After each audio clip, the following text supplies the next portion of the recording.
Beware of rootstock suckers on avocado trees. Alright, what's that? What's a rootstock sucker? I will show you a few.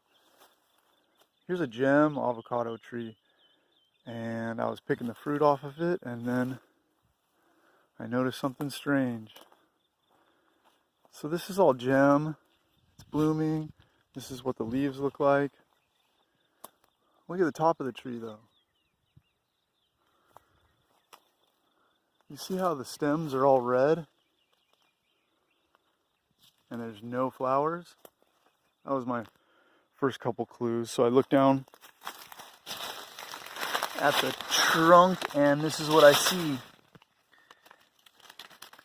This is the trunk, this brown, of the gem.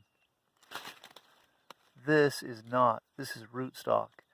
This is where those red stemmed, no flowering, tall stem branches come from.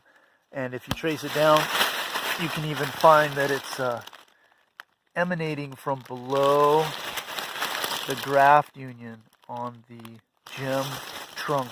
So the graft union is often hard to identify, but it's right there. It's usually a little bit of a change in diameter, a little swelling, usually horizontal. Sometimes it looks like a line, sometimes it doesn't. But this is the graft union. Anything from below is rootstock, like that.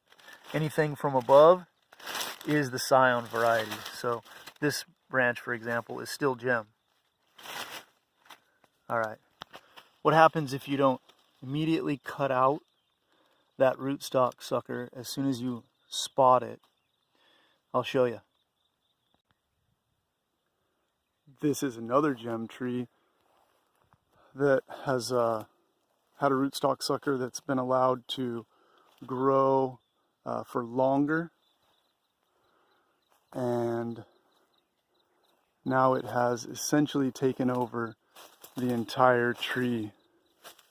Here's what it looks like down below.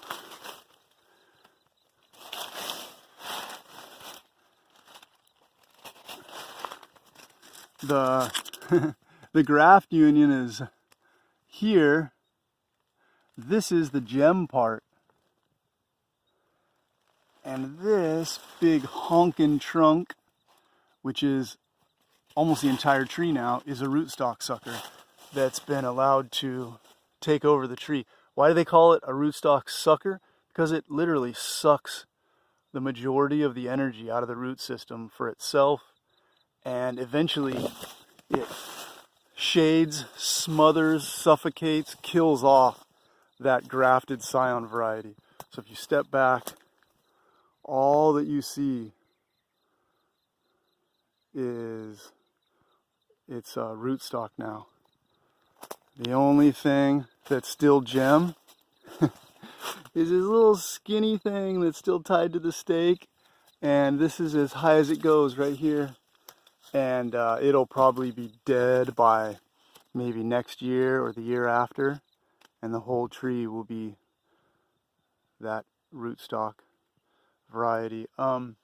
So spot these rootstock suckers as soon as you can and cut them out as soon as you can. Otherwise, you will have an entirely new, unexpected tree on your hands, and you'll lose what you thought you grafted or bought.